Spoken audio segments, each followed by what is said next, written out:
Olá, bom dia pessoal! Chega mais porque está começando mais uma semana e mais uma Manhã Diversa. É muito bom ter a sua companhia nessa segunda-feira, dia 4 de julho. E bom dia para você, minha parceira de todas as manhãs, Roberta Reloi. Bom dia, Mariana Zacaron, e bom dia para o pessoal de casa. Mais uma semana começando e a gente está firme e forte aqui no programa, trazendo muita informação, entretenimento de qualidade para você aí do outro lado da telinha. Entrega para adoção, um tema que ganhou repercussão depois que a atriz Clara Castanho revelou ter entregado o bebê para ser adotado. Mas você sabe o que a lei diz sobre esse assunto? É o que você vai descobrir com a gente no programa de hoje. E você sabe a melhor maneira de se comportar durante uma entrevista de emprego? Que atitudes podem ajudar ou até atrapalhar na hora decisiva de você conseguir uma vaga? Nós vamos responder essas e outras dúvidas ao vivo aqui no Manhã Diversa. E você pode também participar da nossa entrevista mandando a sua pergunta pelo nosso WhatsApp. O DDD é 32 e o número é 999397416.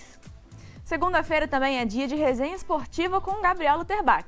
E claro, não pode faltar o Bora Rangar com o chefe Arthur Veloso. E nessa segunda sem carne, você vai rever a receita autoral do chefe Arthur Veloso. A panza... Como fala? Panza César. Panza César. Uma salada de grão de bico que é uma refeição completa, saudável e também nutritiva. Esse programa tá ou não tá de arrasar? Então vem com a gente porque o Manhã Diversa está só começando.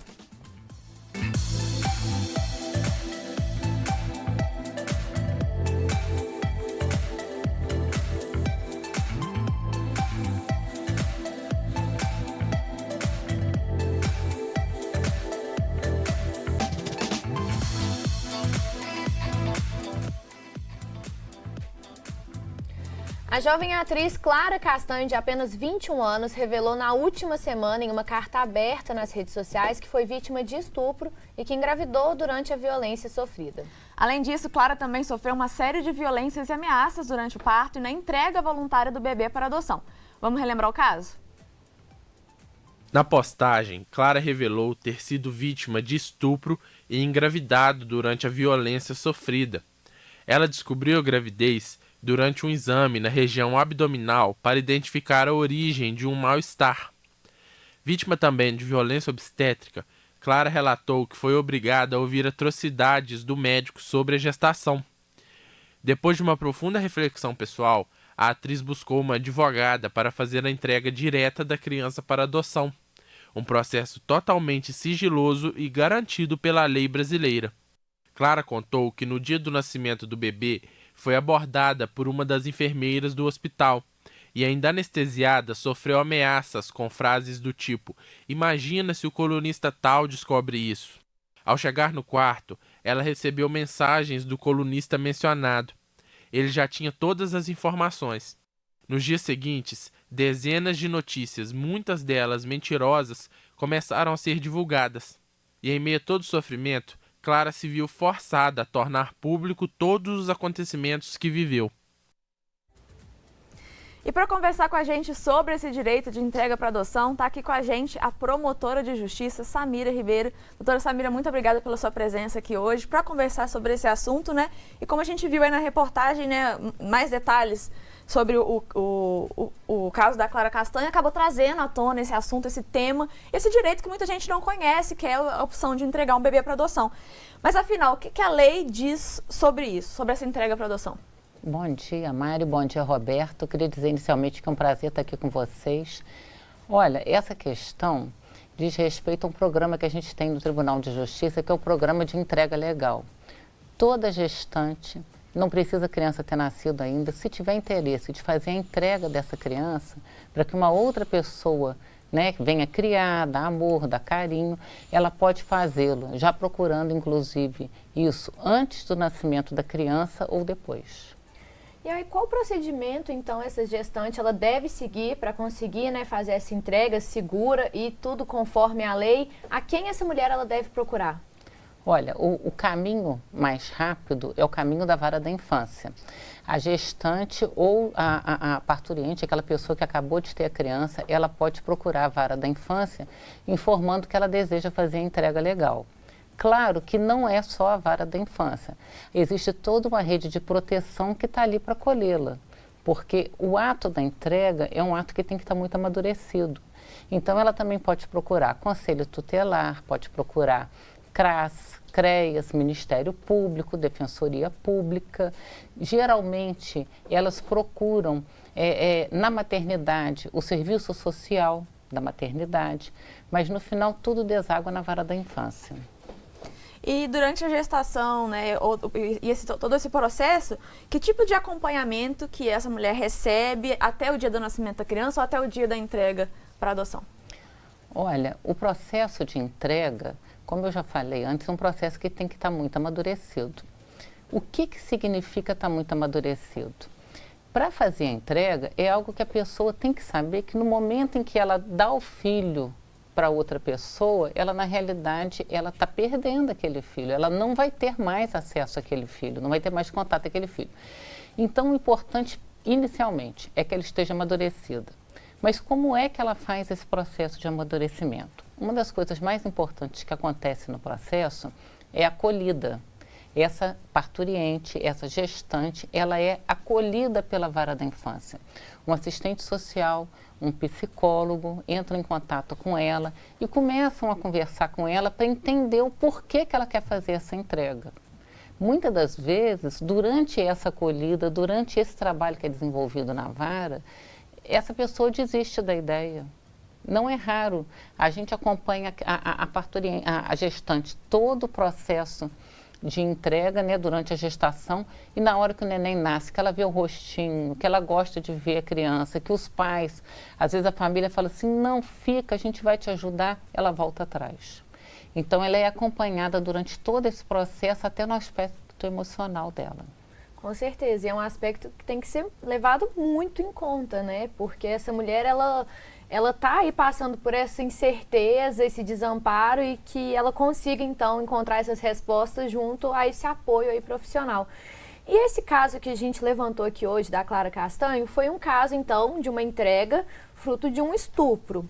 E aí eu gostaria de saber, doutora Samira, o que você o que a senhora vê e o que a gente pode ver desses casos. Realmente, a maioria das mulheres que tendem a entregar o bebê é por causa de estupro, é por causa desses casos assim, ou não, realmente é porque eu não tenho condição de talvez financeiro, de cuidar de uma criança. O que a gente pode destrinchar disso, já que hoje a gente aprendeu aqui que não é só, né, gravidez advinda de estupro ou coisas assim do tipo, né? Olha, a gente vê de tudo. A gente vê casos de falta de dinheiro, de pobreza para poder ficar com a criança. A pessoa não tem, às vezes, condição financeira. Muitas têm, às vezes, 2, 3 filhos, não consegue ter um quarto, um quinto em casa. Existem casos também de pessoas envolvidas com drogadição, né? Craqueiro, tem neném. Quer dizer, não está nem aí para ela, quem dirá para uma criança. Moradores de rua. Tem os casos de violência sexual. Na realidade, eu não sei te falar se existe um caso que prepondera mais sobre outro. A grande realidade é que a gente vê várias situações, cada uma de um jeito. Tem casos, por exemplo, de meninas de 16, 17 anos, que elas engravidam, têm a criança e não foi nem fruto de estupro. Engravidou porque quis, foi uma relação consentida, né, entre aspas. Mas ela vê que está no início da vida, está muito jovem, não tem interesse de fazer a criação daquela criança, arrepende às vezes do que aconteceu. Por isso que é importante também ter um acompanhamento psicológico muito intenso nesse período. Imagino que existam casos também que a mulher percebe que não vai ter o apoio do pai, né, da criança, né, e percebe que não vai conseguir dar conta sozinha, né. Imagino que realmente sejam várias situações, a gente sabe que a maternidade tem vários aspectos aí que são vários fatores que podem levar a essa decisão. Mas eu queria saber até que momento a pessoa pode tomar essa decisão. A criança já pode ter nascido, até que idade a criança pode ter, pode ser a qualquer momento, olha, como que é? Na realidade, acontece assim, costuma-se falar que até um prazo de 45 dias é aceitável. Mas, havendo a entrega, o juiz faz uma audiência com a presença do promotor de justiça e nessa audiência é questionado dessa pessoa. Você realmente está entregando? É isso que efetivamente você quer? Você não vai se arrepender? E nesse momento, então, o juiz retira o que a gente fala que é o poder familiar, que é o poder daquela mãe que aquela mãe tem de dispor daquela criança, de ter compromisso com aquela criança. E a partir desse prazo, a mãe tem um prazo até de 10 dias para se arrepender. Depois que passa o prazo de 10 dias, aí realmente a criança já não tem mais como voltar, a mãe não tem mais como voltar atrás. Então, depois disso, não tem como os pais biológicos, né, tentarem voltar atrás dessa decisão, rever, então, tentar criar alguns mecanismos para tentar ver o filho, isso a lei não garante. Por isso que tem que ser um processo muito amadurecido, que é feito um acompanhamento intenso na vara da infância. Uma das coisas que acontece é que no momento em que aquela gestante ou aquela pessoa que acabou de ter um neném, ela é acolhida, a vara conversa com ela, inclusive, para ver família extensa, ver se ela tem uma avó, um tio, um sobrinho, alguém que possa ficar com a criança. Porque não é porque aquela mãe não pode ficar que outra pessoa também não pode vir a ficar. Né? Então é feito um trabalho realmente intenso para que se evite o arrependimento. Então, a gente viu aí, né, você falou essa questão do pai, da mãe poder talvez escolher uma pessoa da família. Então, existe essa opção. Ela percebeu que não quer ficar com a criança, sabe de alguém da família que tem interesse de ficar, ela pode apontar essa pessoa ou mesmo assim, é feita uma análise? Pode, isso é comum, inclusive, não só no caso de entrega legal, mas em outros casos, quando uma mãe está passando dificuldade, ou uma criança está sofrendo negligência, ou é maltratada, é comum que outro parente venha ficar. A vara identifica quem é a melhor pessoa para ficar. A gente sempre tenta evitar a adoção. A adoção é quando realmente não tem jeito. Se a mãe efetivamente não quer, deseja fazer essa entrega legal, aí é o momento, então, de que a criança vai para adoção. Doutora Samira, a gente vai para um rápido intervalo e na volta a gente vai destrinchar aí um pouco mais, né, o que acontece com esse bebê depois que ele é entregue, né, quais são aí, né, os futuros desses casos, tantos outros que esse, inclusive, chama a atenção, que é da atriz Clara Castanho. E você aí de casa, se você tem alguma dúvida ou pergunta sobre esse assunto, já sabe o nosso WhatsApp, né? O DDD é 32, o número é 999397416. Nós estamos aqui esperando a sua participação. Agora são 10 horas e 13 minutos e a gente volta já já.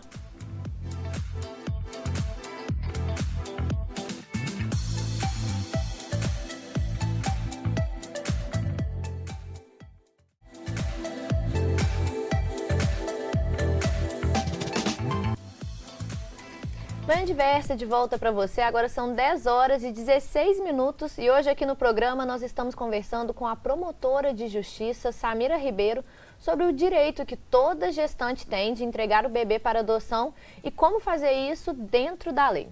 Doutora Samira, mais uma vez, muito obrigada pela sua participação aqui hoje. Então, na primeira parte da nossa entrevista, né, a gente entendeu então um pouco mais sobre esse direito, quais os casos são mais comuns. E aí, agora sim, para onde vai esse bebê após essa entrega? Olha, a gente tem dois caminhos. Quando é um bebê recém-nascido, a gente tem uma lista de adotantes, de pessoas que têm interesse em adotar, que estão no Sistema Nacional de Adoção. Então, é chamado a primeira pessoa que está na fila, né, que tem aquele perfil que quer aquela criança pequenininha, aquele nenenzinho, e a criança geralmente já vai direto para esse casal. Pode ocorrer de haver uma demora nessa entrega e da criança não poder ir direto para esse casal. Então, pode acontecer também da criança ir para o acolhimento familiar ou acolhimento institucional. Né? Ela vai para uma família tomar conta dessa criança até ela ser entregue efetivamente para adoção, ou vai para uma instituição de acolhimento onde tem outros acolhidos e para guardar essa adoção, esse casal da fila. Mas o destino final sempre será, então, um casal que vai estar ali na fila de espera para receber essa criança, mesmo que ela passe, talvez, por uma fase de transição ali no meio, né? O destino final é a adoção. É um casal que se habilita junto à vara da infância, existe um processo de habilitação e aí esse casal vai receber essa criança. E o sigilo, ele é garantido na entrega voluntária? A mãe biológica sabe para onde essa criança foi? Tem algum conhecimento da criança ao longo da vida? Como que é isso? Olha, qualquer processo que envolva a vara da infância, o sigilo é garantido, porque ele diz respeito à intimidade das pessoas. No caso de entrega legal, ele é mais do que assegurado. Todo o processo durante a sua tramitação, ele é sigiloso. Nesse caso da atriz, da Clara Castanho, O que chama atenção é que o processo de entrega legal foi sigiloso. Ninguém soube por causa do processo. O que se falou, e vocês comentaram aqui no início, é que uma enfermeira falou, e se um colunista sabia? O colunista sabia. Quer dizer, foi algo que fugiu ao que parece, a gente não pode apontar porque a gente não conhece, né? Mas parece que ocorreu por algum problema dentro do hospital.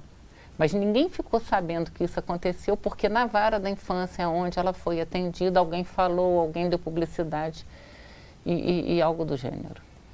E aí, nesses casos, a mãe biológica, ela sabe para onde o filho está indo, em qual família ele vai ficar, ou isso também é sigiloso? A partir do momento que tem essa separação da mãe com o filho biológico, ela também não vai ter mais nenhuma informação sobre para onde vai esse filho? Como que é? Não, a mãe, ela sabe que vai para um processo de adoção. Na hora que o juiz fala com ela, olha, você tem certeza? Você tem um prazo de 10 dias para arrepender. Passou 10 dias, ela não tem mais contato com aquela criança, ela não sabe mais nada da vida da criança, ela realmente perde esse controle. Existe, então, esse impedimento por parte da mãe. E por parte da criança? A criança, ela tem esse direito, se surgir aí essa curiosidade, enfim, de saber quem é a mãe biológica. Como que a lei garante isso, ou isso é mesmo uma conversa, assim, entre a família? Olha, é a história de vida da criança. Todo mundo tem direito à sua história de vida. Se a criança maior tiver interesse, procurar comparecer na vara da infância, tentar ressuscitar o processo, né, resgatar aquele processo, aquela história que aconteceu, ela tem acesso a isso. Né? É a vida dela. Então, nada impede. Só que mesmo que ela descubra quem foi a mãe biológica, isso e aquilo, aquele vínculo que ela tinha com a mãe rompeu. Aquela mãe, no momento em que ela entrega, que passa o prazo, que vê um processo de adoção e a adoção está pontificada, aquela mãe já não tem mais vínculo nenhum com aquela criança. E com relação aos pais adotivos, né? Quais que são, você já falou que são aí, né, a criança vai, então, para uma família que está na fila para adoção, né? Uma pessoa, uma família que esteja aí na fila esperando para adotar, mas quais costumam ser os critérios para que essas pessoas sejam habilitadas a receber essa criança? Existe aí uma lista de critérios ou é avaliado mais subjetivamente? Olha, as pessoas que desejem adotar, elas também devem se encaminhar à vara da infância. Na vara da infância, elas vão falar que querem fazer um processo de habilitação para adoção. E nesse processo tem uma série de documentos que é exigido das pessoas. Os critérios são esses. Primeiro são os documentos. Eles têm que apresentar documentos que comprovem que eles não têm dívidas comerciais, dívidas trabalhistas, problemas de cometimento de crimes, porque aquela criança tem o direito, e aquele adolescente, quando vai ser adotado, de ser criado no seio de uma família que está, em tese, né, assim, com a vida toda certinha, toda regularizada. Apresentando-se a documentação, também o psicólogo e o assistente social da vara vão trabalhar essa pessoa, ou esse casal, ou a família, para que ela seja adotante. Então, eles trabalham para ver, inclusive, se aquelas pessoas realmente querem ser mães e pais. Existem algumas pessoas que aparecem na vara da infância falando que acham muito bonito a adoção porque a adoção é um ato de caridade. E a adoção não é um ato de caridade. Então, quando se identifica que a pessoa está fazendo, estou fazendo porque eu quero ser caridoso, ou estou fazendo porque eu acho que eu tenho um compromisso assim ou assado, o setor técnico da vara identifica que aquela pessoa não está apta à adoção. Então, você vê assim que a gente tem requisitos objetivos que consistem na apresentação de documentos, mas também subjetivos, daquelas pessoas estarem preparadas efetivamente para ser mães e pais. E tem que ter uma equipe assim muito competente, porque afinal de contas a gente está falando aqui do destino de uma vida, né? Então realmente que ambas as partes aí estejam preparadas para lidar, né? A gente já falou então do direito dessa criança, do direito da mãe biológica. Vamos falar então um pouco agora sobre o direito dos pais adotivos, né? A que informações eles podem ter acesso, né? Para garantir essa adoção ou não, a saúde da criança, caso ela tenha aí alguma necessidade a mais. Então, assim, quais são os direitos desses pais adotivos? Os pais adotivos são pais como nós somos pais e mães dos filhos da gente em casa. Eles têm direito a tudo, eles sabem tudo, eles conhecem toda a vida pregressa da criança, antes de chegar na mão deles, histórico. Se a criança, por exemplo, tem criança que nasce, tem problema de saúde, fica no CTI, quer dizer, esse pai tem que ter acesso ao que aconteceu com essa criança antes para ele poder saber como lidar com os problemas que podem vir a surgir. Então, ele é muito preparado pela equipe da Vara da Infância para poder fazer a assunção dessa criança. No início, existe uma aproximação. A criança já não é entregue direto, muitas das vezes. Muitas das vezes, a criança é visitada por esses pais adotivos. E aí os pais vão se enfronhando, vão sabendo o que aconteceu antes, como é que é, né? Vão simpatizando, criando amor com a criança. É muito bonito. Porque quando a gente pensa, né, no filho biológico, né, a gente pensa, sei lá, histórico familiar de alguma predisposição a ter alguma doença, ou histórico familiar nesse sentido, né? Uma avó que teve câncer, então a criança pode ter esse histórico familiar. No caso da família adotiva, a criança que está vindo de outra família, né, talvez seja mais difícil ter acesso a talvez esse tipo de informação, porque às vezes até a própria mãe biológica não sabe, né? Às vezes é uma pessoa que realmente não tem vínculo com a própria família.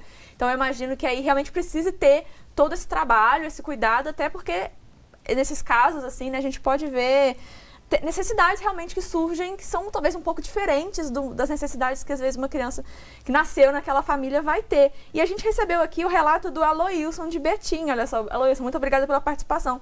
Ele falou: bom dia, pessoal, tenho uma filha do coração, a Gabriela, que chegou na família deles aos 8 meses e hoje está prestes a completar 8 anos.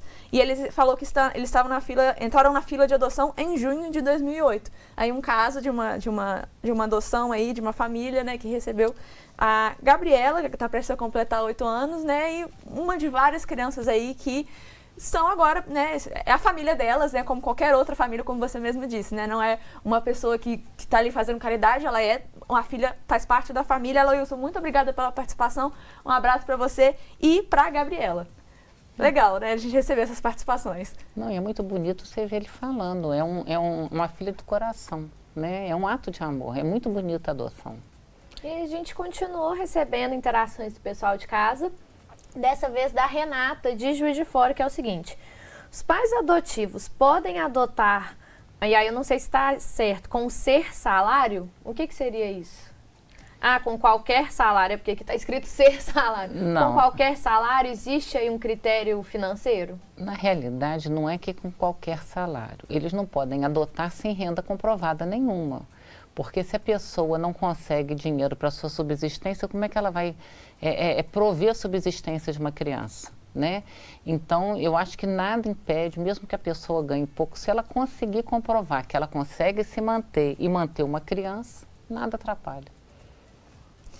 Doutora Samira, muito obrigada pela sua participação aqui hoje, esclarecendo esse assunto, esse direito, que é um direito que muita gente não conhece, inclusive, né, a gente vê aí casos ainda de abandono de crianças, seja na maternidade, seja em casos aí, que a gente vê nas notícias às vezes de crianças que são abandonadas na rua, abandonadas até em latas de lixo, né? Interferência também, como foi o caso da Clara Castanho, que, né, tentaram intervir aí no processo, seja lá no hospital, né, se for comprovado isso. Como se ela estivesse fazendo algo de errado, então, né? Realmente, são muitos aí os casos que a gente tem que se atentar. Exatamente, né? a gente precisa saber que realmente esse é um direito, né, que a pessoa tem. A Clara estava no direito dela de fazer isso, né? Pessoas apontaram o dedo como se ela estivesse fazendo algo de errado, que não é.